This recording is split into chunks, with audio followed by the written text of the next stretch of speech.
Bueno, seguimos con la aparición de Tre Fontane en Roma del año 47. Lo último había sido el mensaje del 12 de abril de 1947, que veremos que ha sido luego como ampliado. El mensaje es uno, pero ha sido como ampliado. Bueno, estábamos con Bruno, con sus tres niños que habían visto a la Santísima Virgen. Todo lo que recibe Bruno, él es el que escucha a la Virgen, y recuperado de ese evento, digamos, místico, el padre, con sus tres hijos, en silencio, toma el camino de regreso a casa. Pero antes se detienen en la iglesia de Tre Fontane, donde Bruno aprende de Isola, su hija, el Ave María, que ya no recordaba, o vuelve a aprenderlo, digamos. Cuando comienza a recitar la oración, se conmueve y experimenta un profundo arrepentimiento. Llora y reza por mucho tiempo. Cuando se va de la iglesia, compra chocolate para sus hijos y les recomienda vivamente que no le cuenten a nadie lo que acaban de vivir. Los niños, sin embargo, llegados a casa, no pueden evitar contarle la historia a la madre. La esposa de Bruno reconoce de inmediato el cambio de su marido y siente el maravilloso perfume que emana de él y de sus hijos. Bruno se arrodilla ante su esposa y le pide perdón por todo lo que antes le había hecho sufrir. Yolanda lo perdona. En los días siguientes, Cornacchiola va en busca de un sacerdote y le hace la pregunta, ¿os recordáis, no? La pregunta que tenía que hacerle a varios de ellos, pero nadie le responde con las palabras indicadas por la Virgen. Finalmente, por consejo de su esposa, decide acudir al párroco. Pero, como el párroco lo conoce como un acérrimo enemigo de la iglesia, Bruno no se atreve a ir a él inmediatamente, sino que da como un rodeo. Primero pregunta a otro sacerdote que oficia en la misma iglesia. Y éste le responde exactamente con las palabras que Bruno esperaba. Y lo dirige al propio párroco como a la persona más adecuada. Bruno y su esposa se confiesan, comunican y vuelven a formar parte de la comunidad parroquial, de esa comunidad de la que habían salido hace mucho tiempo. Se suceden otras apariciones. El 6 de mayo, Cornacchiola regresa a la gruta para agradecer a la Virgen por lo que le había sido otorgado. Y nuevamente se le aparece la Madre de Dios, sonriente, maternal, no habla, pero le da a entender cuán grande es su alegría por su conversión. Uno de los sacerdotes de la iglesia de Ognissanti de todos los santos, don Mario Sfoggia, le manifiesta a Bruno el deseo de visitar la cueva. El 23 de mayo van juntos a la gruta. Los dos se arrodillan junto a la piedra donde la Virgen, algo más de un mes antes, había posado sus pies. ¿Os acordáis? Una piedra de toba, italiano tufo, y comienzan la recitación del rosario. Bruno responde a las oraciones regularmente, pero de repente deja de hablar.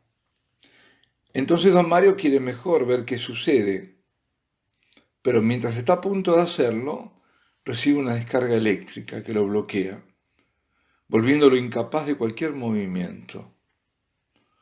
Oye que Bruno murmura, ¡qué bella es! ¡Qué bella es! Pero es gris, no es negro. Más luego, don Mario ha regresado, le dice Bruno. Le cuenta que durante la visión la Virgen había puesto sus manos en ambas cabezas y luego se había ido, dejando un perfume intenso detrás. El sacerdote abraza a Bruno y le dice, Bruno, me siento unido a ti. Al escuchar estas palabras, el vidente da un sobresalto y lleno de alegría abraza esta vez él al sacerdote. ¿Por qué? Porque os acordáis que eran las palabras claves que le había dicho a la Virgen. Esas palabras pronunciadas por don Mario, Bruno, me siento unido a ti, eran la señal que Nuestra Señora le había dado para identificar quién lo acompañará a ir al Papa a entregarle el mensaje. Bruno, por otra parte, solía ir a la gruta y permanecer en oración. Sabía que ese había sido un lugar de pecado, pero esperaba que después de la aparición hubiese dejado de serlo. Ciertas señales encontradas dentro de la cueva son evidencias de su error. Amargado escribe en una hoja un llamado de corazón, y es la misma Virgen quien se lo dicta. Y dice, o escribe, no profanen esta gruta con pecado de impureza. Quien ha sido una criatura infeliz en el mundo del pecado, vuelque sus penas a los pies de la Virgen de la Revelación. Confiese sus pecados y beba de esta fuente de misericordia. María es la dulce madre de todos los pecadores. He aquí lo que hizo por mí, pecador. Fui un militante en las filas de Satanás, en la secta protestante adventista. Yo era un enemigo de la Iglesia y de la Virgen. Aquí, el 12 de abril de 1947, estando con mis hijos, se apareció la Virgen de la Revelación, diciéndome que volviera a la Iglesia católica, apostólica, romana, con las señales y revelaciones que ella misma me manifestó. La infinita misericordia de Dios ha vencido a este enemigo, quien ahora a sus pies pide perdón y piedad. Amen a María, en nuestra dulce Madre. Amen a la Iglesia con sus hijos. Ella es el manto que nos cubre en medio del infierno que se desencadena sobre el mundo. Recen mucho y aléjense de los vicios de la carne. Recen. En total, fueron alrededor de 60 las apariciones que la Virgen le concedió a Bruno, desde el 47 hasta el año 2001. E incontables los sueños proféticos de los que fue también agraciado, y que se cumplieron, y vaya, se cumplieron. Por ejemplo, desde la tragedia aérea de Superga en 1949, en la que murieron todos los jugadores del equipo torinés de fútbol, a la elección de Pablo VI en el 63, o la guerra de Yom Kippur, también la vio en el 73, y de ahí al secuestro también y el asesinato del premier Aldo Moro, que ocurrió en 1978, del atentado a Juan Pablo II en el 81, a la explosión del reactor de Chernobyl en el 86, desde el atentado a la Basílica San Juan de Letrán en el 93, a la caída de las Torres Gemelas en el 2001, que fue el último sueño que quedó registrado, ¿no? Después él muere en el 2001.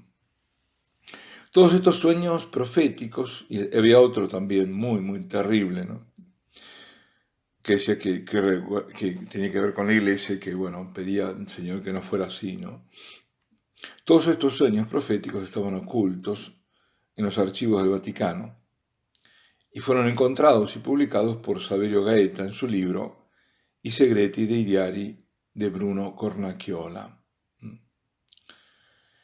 En una de las apariciones, según relata Saverio Gaeta en otro libro de él, que se llama Il Veggente, hace poco salió en el 2017, se llama Il Veggente, il segreto delle tre fontane, es decir, el vidente, el secreto de las tres fontanas, de las tres fuentes, explicitando aún más aquel signo de la cruz destrozada y el hábito talar, es decir, la sotana por el suelo. Y le dice en ese mensaje la Santísima Virgen a Bruno: los pastores del rebaño no cumplen con su deber. Demasiado mundo ha entrado en sus almas como para escandalizar al rebaño y desviarlo del camino. Antes de que Rusia se convierta y abandone el camino del ateísmo, se desatará una tremenda y grave persecución. Reza se puede detenerla. Hago un paréntesis aquí. Primero vemos la actualidad, ¿no? De que demasiado mundo ha entrado, dice, en las almas de los pastores, de los sacerdotes, de los obispos, que escandalizan al rebaño y que lo desvían del camino. Y eso es muy reciente, muy actual, lamentablemente. Y ya antes de que Rusia se convierta, y aquí está el tema, ¿se convirtió Rusia? Yo creo que no, yo creo que no. Y sobre todo no se ha convertido al catolicismo, porque esa es la conversión. El camino al ateísmo no lo ha abandonado. Y dice, se desatará una tremenda y grave persecución. Pero agrega, reza, se puede detenerla. Alejaos de las cosas falsas del mundo, espectáculos vanos, prensa obscena. ¿Cuánto hay? Ahora en prensa obscena uno puede entender todo, ¿no? Toda la pornografía que va incluso por los teléfonos, por internet, por todos lados, y que alcanza a los niños, que no hay forma de prácticamente de detenerla. Bueno, hay que estar muy vigilantes, ¿no? Dice luego, Satanás está suelto por un periodo de tiempo, y esto concuerda con todo, ¿no? Con la visión de León, del Papa León XIII, con lo que le dijo a Miriam en Medjugorje, en todos lados está. Y lo vemos, lo experimentamos. Y dice, y encenderá el fuego de protesta entre los hombres. Si toda esta rebelión, la protesta, todo esto del orgullo gay, del feminismo, es Satanás que está detrás. Hijos, sed fuertes, resistid al asalto infernal. Toda la iglesia sufrirá una tremenda prueba para limpiar la carnalidad que se ha infiltrado en sus ministros. Sacerdotes y fieles serán expuestos a un peligroso cambio en el que el mundo de la perdición se lanzará al asalto a través de todo tipo de medios, falsas ideologías y falsas teologías. Un peligroso cambio. Es decir, como un cambio de doctrina, por ejemplo, sobre todo eso. Habrá días de dolor y sufrimiento. Desde el oriente, un pueblo fuerte, pero lejos de Dios, lanzará un tremendo ataque y romperá las cosas más santas y sagradas. Nos preguntamos, ¿será China? El mundo entrará en otra guerra, y pensamos que había acabado la Segunda Guerra Mundial, ¿no? Más despiadada que las anteriores, mayormente será golpeada la roca eterna, es decir, Roma. La ira de Satanás ya no se detiene. El Espíritu de Dios se retira de la tierra. Esto es tremendo, ¿eh? El Espíritu de Dios se retira de la tierra. ¿Qué quiere decir eso? ¿Qué quiere decir si el Espíritu de Dios se retira? No solo que no habrá más, por ejemplo, apariciones, donde la Virgen cuando viene el viento del Espíritu. Yo vengo con el viento, dice, ¿no? Es la que vive en el seno de la Trinidad. Y eso puede ser un efecto. Y sobre todo el otro efecto es que no haya más misa, ¿no? ¿Quién es el que obra el misterio, el Espíritu? Ese sería en el caso extremo. Estoy solamente especulando, ¿no? Eso no lo dice el mensaje dice simplemente el Espíritu de Dios se retira de la tierra. La iglesia quedará viuda, quedará a merced del mundo. La más afectada será la iglesia de Cristo, para limpiarla de la inmundicia que hay en ella. Los sacerdotes serán aplastados y asesinados.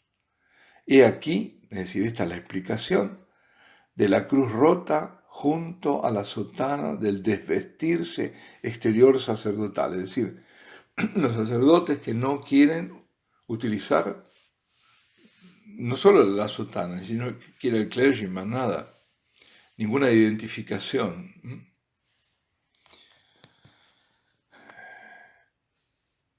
Este mensaje del 12 de abril de 1947, del cual los anteriores son extractos, fue recibido integralmente ese día, el día 12, ¿no?, por el vidente, que en gran parte lo transcribió al regresar a su casa ese mismo día. Sin embargo, no todo estaba en ese primer texto escrito.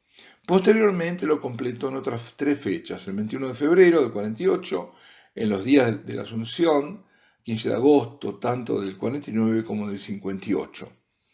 El mismo Cornacchiola relata que tenía la sensación, cada vez que lo hacía, de escribir, de escuchar una grabación en la que estaban registradas las palabras exactas a la Virgen de aquel primer día. Recién cuando estuvo todo transcripto, lo entregó al Papa Pío XII, y de aquel momento fue a formar parte de los archivos secretos, como diría el cardenal Ottaviani, que entraba ya en el agujero negro, ¿no?, hasta que el periodista y escritor, como decía Saverio Gaeta, los trajo a la luz. Bueno, acá nos detenemos. Alabado sea Jesucristo. Ave María Purísima.